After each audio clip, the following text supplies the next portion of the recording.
नमस्कार प्रेक्षकांनो, सावळ्याची जणू सावली या मालिकेच्या आजच्या भागामध्ये तुम्हा सर्वांचे मी अगदी मनपूर्वक स्वागत करते। मग आता मित्रांनो, घडलेल्या प्रकरणामुळे ऐश्वर्या ही भयंकर चिडलेली असते। त्या गोष्टीचा विचार करता ऐश्वर्याच्या तळपायाची आग तर पूर्ण मस्तकात गेलेली असते आणि ऐश्वर्याच्या त्याच रागाच्या चपाट्यामध्ये तिथे नेमकं अस्मी येते। आता अस्मीने खाली ऐश्वर्याला जे काही बोललं त्याच्याबद्दल सुद्धा ऐश्वर्या भयंकर चिडलेली असते।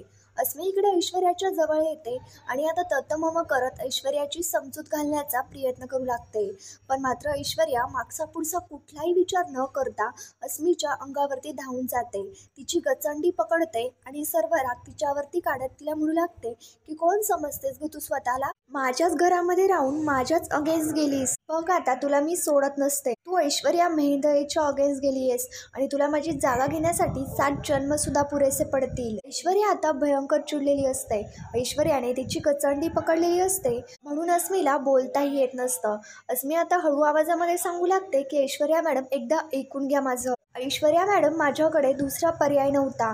मी जर या घरामध्ये तुमची बाजू घेऊन जर बोलले असते ना, तर मला इथे या घरामध्ये राहू दिलं नसतं। आणि तसंही आता आपला हिशोब हा चुकता झालाय। अस्मीचं आता हे सगळं बोलणं पाहता ऐश्वर्या तिला सोडून देते आणि मग त्याच्यानंतर अस्मीला त्रास होऊ लागतो। आता याच्यानंतर अस्मी काही शांत बसणाऱ्यातली नाहीये। अस्मी सुद्धा ऐश्वर्यावरती ओढत तिला आता स्पष्टपणे उत्तर देत सांगत असते की रामनवमीच्या दिवशी तुम्ही काय केलं होतं हे आठवतंय ना तुम्हाला? जेव्हा रामनवमीच्या दिवशी अस्मीने मुद्दामून सखदेवच्या मध्ये पाय घातला होता, सखदेव खाली पडल्यामुळे पूजेचं ताट देखील खाली पडलं होतं। तिलोत्तमा भयंकर चिडली आणि तेव्हा सावली सगळ्यांना सांगण्याचा प्रयत्न करत असते की इथे दादाची चुकी नाहीच आहे, इथे अस्मीची चुकी आहे। आणि तेव्हाच ऐश्वर्याने कबुली देखील दिली होती की मॉम, इथे अस्मीची चुकी आहे। अस्मीने सुद्धा आत्ता तेच केलं। अस्मी आता सांगू लागते, मागच्या वेळी जशी सगळ्यांसमोर तुम्ही तुमची बाजू सेफ केली होती ना, तशीच यावेळी मी सगळ्यांसमोर माझी बाजू सेफ केली। मला तुम्हाला डेमो दाखवायचा होता। तुमचे इतके मोठे नाही, पण मात्र छोटे मोठे गेम्स मी सुद्धा खेळू शकते। आता आपला गेम हा क्लिअर झालाय। आता इथे अस्मी आणखीनच ऐश्वर्याला चिडवून देत म्हणते की आता तुमच्या सगळ्यांसमोर त्या पोरीमुळे अपमान झालाय, तिचं काय करायचं ना आता तुम्ही तुमचं बघायचं। आणि त्याच्यानंतर अस्मी लगेच तिकडनं निघून जाते। पण मात्र आता ऐश्वर्या भयंकर चिडलेली असते। आता तिचा सगळा राग तिथे असणाऱ्या वस्तूंवरती काढत असते। ती सगळ्या वस्तू अस्तव्यस्त करून देत सगळीकडे फेकाफेकी करत असते, कारण ऐश्वर्याच्या तळपायाची आग मस्तकातच तिथे गेलेली असते। ती सावलीवरती भयंकर अशी चिडलेली असते। आता त्याच्यानंतर ऐश्वर्या स्वतःशीच म्हणू लागते की माझं टार्गेट मिळवण्यासाठी मी खूप प्लॅनिंग केलंय। माझ्या टार्गेटच्या आडवं जर कुणी आलं ना, तर त्यालाच मी आडवं करीन। त्या मूर्ख मुलीला काय मी अशी तशी सोडत नसतेच आहे। ऐश्वर्या आता सावलीवरती भयंकर चिडलेली असते आणि सावलीला सोडणार नाही अशी ऐश्वर्याने शपथ घेतलेली असते। आणि आता सावलीच्या अगेन्स्ट ऐश्वर्या नवीन प्लॅन करायचं ठरवत असते की जेणेकरून सावलीची चिरेल। त्याच्यानंतर इकडे दुसरीकडे कान्हू आणि एकनाथराव सावली सापडल्यामुळे विठ्ठलाची पूजा करत असतात, विठ्ठलाचे आभार मानत असतात। एकनाथराव इथे विठ्ठलाला म्हणू लागतात की विठ्ठला त्याच्या भक्ताला माहिती नसतंय त्याच्या देवानं त्याच्यासाठी काय लिहून ठेवलंय ते। तुझं अगदी बरोबर, तुझ्या भक्तांवरती लक्ष असतंय। इथे कान्हू सुद्धा विठ्ठलासमोर हात जोडून बसलेली असते आणि विठ्ठलाचे ती देखील आभार मानत असते की सावली सापडली म्हणून। एकनाथराव सांगत असतात की विठ्ठला, तुझी कृपा झाली आणि तुझ्या सावलीला तू स्वतः घरी परत आणलंस आणि ते सुद्धा सावलीला तू सुखरूप घरी परत आणलंस। माझ्या सावूने तुझी एवढ्या वर्षे भक्ती केली आणि ती भक्ती आज फळास आली बघ। आणि ते दोघेही विठ्ठलाची भक्ती करत पांडुरंग हरी वासुदेव हरी असा विठ्ठलाचा जय जयकार करत असतात। त्याच्यानंतर आता इकडे दुसरीकडे जगन्नाथ आणि अलका हे तिलोत्तमाच्या घरी आलेले असतात। दोघेही दाराशी येतात, सावली सावली म्हणत सावलीला आवाज देत असतात, पण मात्र सावलीने आता ओ दिले नाहीमुळे त्याच्यामुळे ते दोघेही हॉलमध्ये येतात आणि सावलीला आवाज देत असतात। आणि मग त्याच्यानंतर समोरनं लगेच सावली त्यांच्या समोर चालत चालत येते। सावलीला पाहता जगन्नाथ खुश होतो आणि लगेच तिला प्रेमाने मिठी मारून आपल्या जवळ घेतो। मग त्याच्यानंतर जगन्नाथ विचारतो की पोरी, कुठे होतीस तू? आता इथे अलका सांगू लागते, आणि सावली काय ग, हे घर सोडून तुला जायचंच होतं तर आपल्या घरी का नाही आलीस? हक्काने यायचं ना त्या घरी. आणि एवढे दिवस कुठे होती, काय खात होती? आता अलका आला आणि जगन्नाथला खूप सारे प्रश्न पडलेले असतात. पण मात्र सावली याच्यावरती उत्तर देते की तुम्ही शांत व्हा, टेन्शन घेऊ नका, मी बरी आहे आता. पण मात्र तेवढ्यात मागणं तिलोत्तमा आणि बाबा येतात. आणि आता इथे जगन्नाथला समोर असं पाहता तिलोत्तमा लगेच जगन्नाथला जाब विचारल्यासारखं बोलू लागते की तू इथे काय करतोयस? आता इथे घरातले सगळेच तिथे आलेले असतात. सारंग, अमृता, राजकुमार हे सगळेच तिथे येतात. जगन्नाथ याच्यावरती उत्तर देऊ लागतो की तिलोत्तमा मेहेंदळे याला योग म्हणतात. मला ना त्याच्यापासून लांबच राहवत नाही. मग आता याच्यावरती तिलोत्तमा सांगत असते की तुझं इथे ना काहीच काम नाहीये, आत्ताच्या आत्ता जा तू इकडनं. जगन्नाथ सांगू लागतो की जाणारच आहे ना मी, मला इथे राहण्याची अजिबात इच्छा नाहीये. पण माझ्या मुलीची जी काही अवस्था झाली ना ती तुम्हा सगळ्यांमुळे झाली, ही गोष्ट लक्षात ठेवा. आणि मग त्याच्यानंतर सगळेच आता इथे जगन्नाथकडे बघत असतात आणि जगन्नाथ जे काही बोलत असतो ते सगळे शांतपणे बोलणं ऐकू लागतात. इथे आता तिलोत्तमा सांगू लागते ही तुझी मुलगी आहे का?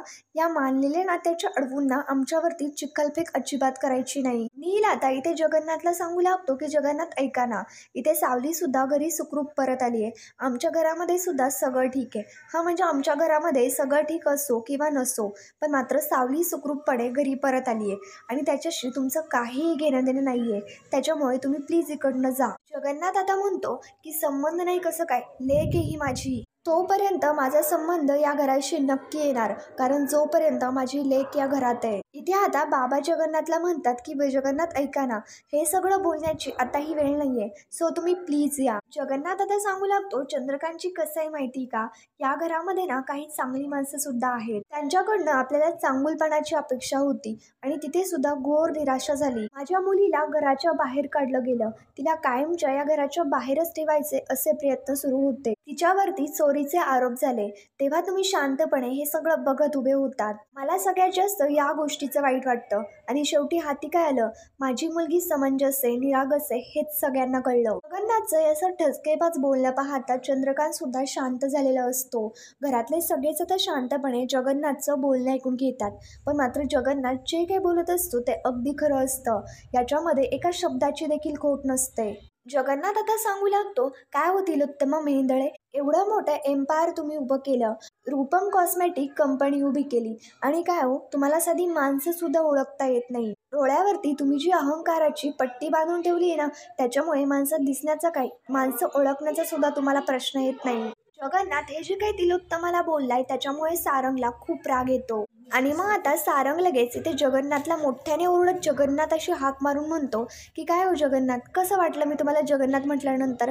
माझ्या आईपासून ना जरा लांबच राहायचं. एवढे दिवस मी तुम्हाला जगन्नाथजी जगन्नाथजी असं म्हणून मान सन्मान देत होतो, का माहिती का? माझ्या आईचे माझ्यावरती संस्कार आहेत म्हणून, त्या कुटुंबाचे माझ्यावरती संस्कार आहेत ना, म्हणून मी शांतपणे तुमच्याशी बोलत आलोय. पण खरं तर ना तुमची रियालिटीच वेगळी आहे आणि तुम्हाला ते नाही समजणार. इथे सारंगचं बोलणं जगन्नाथ शांतपणे ऐकून घेत असतो. आता इथे सारंग अगदी वर्षापट्टीमध्ये जगन्नाथशी बोलत असतो आणि त्याच्यावरती ओढत त्याला म्हणतो, बरं जगन्नाथजी एक गोष्ट ऐका, समजा जर एखादी बाहेरची व्यक्ती तुमच्या घरात आली आणि तुमच्या बायकोबद्दल वाटेल तसं बोलून गेली तर तुम्ही सुद्धा ऐकून घ्याल का?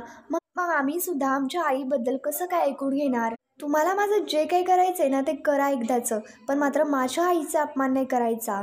जगन्नाथ शांतपणे फक्त सारंगचं बोलणं ऐकत असतो. याच्यावरती तो एका प्रश्नाचंही त्याला उत्तर देत नसतो. सारंग आता सांगत असतो माझ्या आईचा अपमान मी सहन करून घेणार नाही. ठीक आहे ना, मान्य आहे मला, तुम्ही सावलीला स्वतःचा बाप म्हणता, सावलीला मुलगी मानता आणि त्याचा मी रिस्पेक्ट करतो. पण मात्र या गोष्टीचा असा अर्थ होत नाही की तुम्ही आमची जे काही फसवणूक केली आहे ती आम्ही विसरलो असो. अंत नका बघू हो माझा, प्लीज निघा. आता इथे जगन्नाथ सारंगला उत्तर देत बोलू लागतो, पण मात्र मागणं अलका जगन्नाथला बोलायचं थांबवते आणि जगन्नाथला म्हणते की बास आता, पुढे एक शब्द देखील बोलू नका. जगन्नाथ आणि अलका दोघी आता सावलीला सांगतात की सावली बाळा स्वतःची काळजी घे आणि त्याच्यानंतर तिच्या डोक्यावरनं प्रेमाने हात फिरून जगन्नाथ लगेच तिकडनं निघून जातो. इथे आता तिलोत्तमा लगेच सारंगला म्हणते, सारंग तू का बोललास रे मध्ये? सारंग लगेच कारण विचारतो की काय झालंय? तिलोत्तमा आता म्हणू लागते, सारंग सांग मग काय व्हायचं राहिलंय आता. ही पोरगी माझ्या घरामध्ये माझ्या उरावरती येऊन बसलीये आणि ती सुद्धा माझी इच्छा नसताना. तुला हे चांगलंच माहिती की ही पोरगी मला अजिबात आवडत नाही आणि तरी सुद्धा ही पोरगी माझ्या समोर आहे. इथे सावली तर मान खाली घालून फक्त शांतपणे तिलोत्तमाचं बोलणं ऐकत असते. कारण की सावलीची पुढे एकही शब्द बोलण्याची तिलोत्तमा समोर तर काही हिंमत नसते. तिलोत्तमा आता सांगत असते, आणि यावरती तुम्ही काहीच करत नाहीये. तुम्ही सगळे आहात ना माझ्या घरचे. आणि तिलोत्तमा सगळ्यांना सांगू लागते की तुम्ही सगळे कायम या पोरीच्या बाजूने बोलता, कोणीच माझ्या बाजूने बोलत नाही.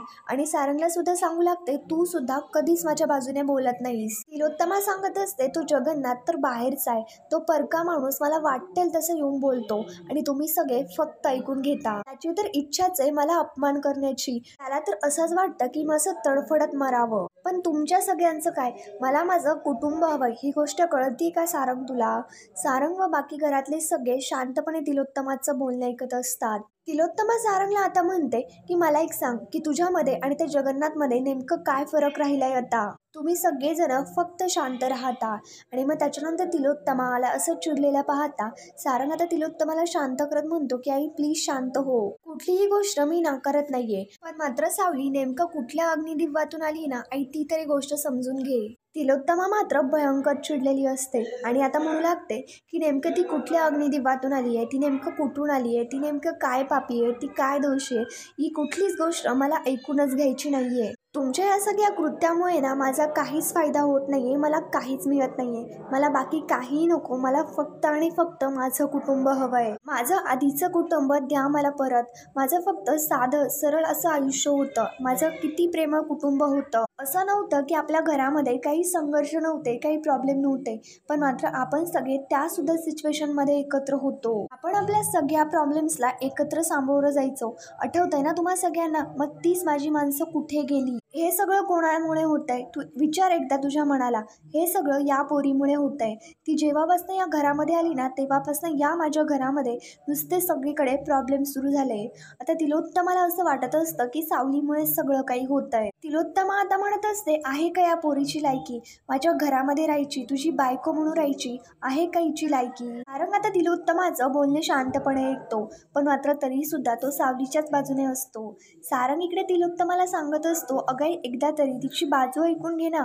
पण मात्र तिलोत्तमा म्हणते की मला नाही ऐकायचंय तिची बाजू. माझं काय, माझं कोण ऐकून घेणार आहे. सावली शांतपणे आता ते सगळं फक्त मान खाली घालून ती सगळी सिच्युएशन पाहत असते. सारंग सांगत असतो, आई फक्त एकदा मला समजून घे ग. पण मात्र आता तिलोत्तमा म्हणू लागते, सारंग काय चाललंय तुझं, तू अजून सुद्धा मलाच समजून घ्यायला सांगतोय. काय करू शकणार आहेस तू माझ्यासाठी, माझं कुटुंब परत मला देऊ शकणार आहेस. सारंग आता म्हणतो, आई काय ग, तुला जे वाटेल तेच मी बोलू का. आता तिलोत्तमा याच्यावरती बिनलाजासारखी हो असं बोलते. तिलोत्तमा म्हणू लागते, मी अशीच आहे, तुला काय समजवायचंय ना ते समज. कळवळ्या करत तिलोत्तमाला सांगत असतो, आई अगं असं बोलून कसं चालेल ग. पण मात्र तिलोत्तमा म्हणते, मग कसं बोलू सारंगी, सांग ना तू. बरं ठीक आहे, काहीच हरकत नाहीये. जर तुझी इच्छा नसेल ना तर आजपासून मी तुझ्याशी बोलणं सोडून देईल. तिलोत्तमाचा हा कठोर निर्णय पाहता सगळे डोळे मोठे करत तिलोत्तमाकडे पाहू लागतात. पण मात्र सारंग तर खूप घाबरून गेलेला असतो. आता तिलोत्तमाचा हा निर्णय कोणालाही पटलेला नसतो. तिलोत्तमा आता सगळ्यांना सांगते, बरं ठीक आहे, मी आता जाहीर करते की आजपासून मी माझ्या सारंगशी बोलणार नाही, झालं का मग. आणि तिलोत्तमा लगेच रागातच तिकडनं निघून जाते. आता इथे सारंगला काय बोलावं काहीही समजत नसतं. तो फक्त आता सावलीकडे पाहतो. आता त्याच्यानंतर बबलू आणि सौम्य दोघे एकमेकांशी बोलत असतात. ते दोघेही स्विमिंग पूलमध्ये पाय बुडवून शांतपणे एकमेकांशी बोलत असतात. सोम आता म्हणतो, तू काहीही म्हण बबलू, पण मात्र सावली वहिनी घरी आली ना ते जास्त इम्पॉर्टंट आहे. बबलू सांगू लागतो, हो बरोबर आहे तुझं, पण जो काही राडा झाला ना तो खूप डेंजर होता. सोम आता म्हणतो, त्याचंच तर टेन्शन आलंय ना, ते कधी सॉर्ट आउट होईल ना आता काय माहिती. आणि त्याच्यामध्ये हे जगन्नाथराव त्यांचं काय असतं सारखं सारखं मध्ये मध्ये. बबलू अगदी बरोबर सोमला सांगत असतो की जगन्नाथराव ना वाईट नाहीये, ते वाईट वागले ना हे सत्य आहे. सोमला आता वेगळ्याच गोष्टीची भीती वाटत असते. सोम आता म्हणतो, बरोबर आहे तुझं, पण मात्र आता जे काही झालंय ना त्याच्यावरनं मॉम किती दिवस सारंग दादाशी बोलणार नाही ना काय माहिती. कारण ती तिच्या शब्दाची ना अगदी पक्की आहे. सोम आणि बबलू यांच्या दोघांनाही त्याच गोष्टीचं टेन्शन आलेलं असतं की आता तिलोत्तमा नेमकं किती दिवस सारंगशी बोलणार नाही. त्याच्यानंतर आता एवढ्यात सोमला ताराचा कॉल येतो. तारा प्रेमाने सोमला विचारते, हाय सोम, काय करतोयस तू? याच्यावरती आता सोम म्हणू लागतो, डोक्यात कायम तुझाच विचार, हृदयात कायम तू आणि पाय पाण्यात. आता सोमचं हे वेगळं बोलणं ताराला जरा वेगळंच वाटतं. तारा विचारते, काय रे, नेमकं काय म्हणायचंय तुला? सोम आता सांगतो, अगं घराजवळ स्विमिंग पूलमध्ये पाय सोडून बसलोय. आता मग त्याच्यानंतर तारा म्हणत असते की सोम, मला सुद्धा ना तुझ्याबरोबर असे रोमॅन्टिक मोमेंट शेअर करायला ना खूप आवडतील. पण मात्र सोम आता याच्यावरती फक्त हूं असं उत्तर देतो. तारा लगेच विचारते, फक्त हूं? अरे काय झालंय तुला, बोल ना काहीतरी. पण मात्र सोमच्या बाजूला बबलू बसलेला असतो आणि ताराशी नेमकं कसं बोलावं हेच त्याला कळत नसतं. आणि मग त्याच्यानंतर सोमचा मूड ऑफ असतो, कारण की घरी सावलीमुळे राडा झालेला असतो. सोम तेच आता ताराला सांगतो आणि ऐकल्यानंतर ताराला सुद्धा मोठा धक्काच बसतो. आणि मग सावली सापडल्यामुळे सगळ्यात जास्त आनंद तर ताराला झालेला असतो, कारण आता या ताराचं तर सावलीच्या आवाजावरती करिअर असतं. इथे आता तारा लगेच म्हणते, व्हॉट, काय सांगतोय सोम तू? सोम म्हणू लागतो, हो अगदी बरोबर सांगतोय, आणि सावली बहिणी सापडल्यामुळेच घरी जरा राडा झाला. तारा लगेच आता पुढे काहीच बोलत नाही आणि आता स्वतःशीच म्हणते, मम्मा घरी आली ना पहिल्यांदा तिला ही गुड न्यूज सांगणार आहे. आणि सोमला म्हणते की सोम, मी तुला नंतर कॉल करते, आणि लगेच ती बाय बोलून ओव्हर एक्साइटमेंटमध्ये फोन ठेवून देते. इथे आता सोमला प्रश्न पडलेला असतो की सावली बहिणी घरी आली या विचारांमध्ये तारा का एवढी खुश झाली. मग आता त्याच्यानंतर बबलू लगेच मस्करी करत म्हणतो, भविष्यामध्ये ना त्यांच्या दोघींचं पटेल. ते म्हणतात ना, बहिणी बहिणी जावा जावा, तसंच काहीतरी होईल. बबलू इकडे सोमला चिडवतोय. ते पाहता सोम लगेच बबलूच्या मागे येऊ लागतो आणि ते दोघी एकमेकांना पकडू लागतात आणि त्याच्यानंतर मस्करी करत तिकडनं निघून जातात. पण मात्र आता घडलेल्या प्रकरणामुळे तिलोत्तमा तर खूप डिस्टर्ब झालेली असते. ऐश्वर्या इथे दारात येते आणि विचारते की मॉम आत येऊ का? पण मात्र तिलोत्तमा स्पष्टपणे नाही म्हणते. पण मात्र ऐश्वर्या डायरेक्ट तिलोत्तमाच्या बाजूला येऊन बसते आणि सांगू लागते की मॉम, मला काय म्हणायचंय एकदा ऐकून घ्या ना.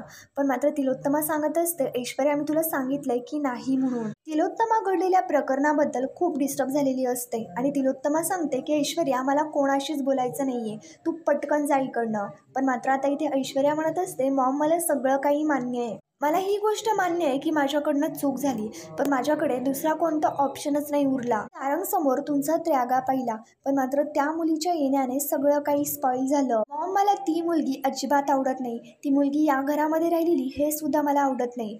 पण मात्र तुम्हाला खुश करण्यासाठी मी हे सगळं केलं. मला आधीसारखं हॅपी बघता येईल, तुम्हाला आधीसारखं हॅपी राहता येईल ना, म्हणून मी हे सगळं केलं. पण मॉम, हे सगळं करण्यामध्ये ना माझी खूप मोठी चुकी झाली. Maugham, I am really sorry. आणि ऐश्वर्या तिलोत्तमासमोर कान पकडत तिची माफी मागत तिला सॉरी म्हणत असते. ऐश्वर्याचं या नाटकी बोलण्यावरती तिलोत्तमाने अगदी बरोबर विश्वास ठेवलेला असतो.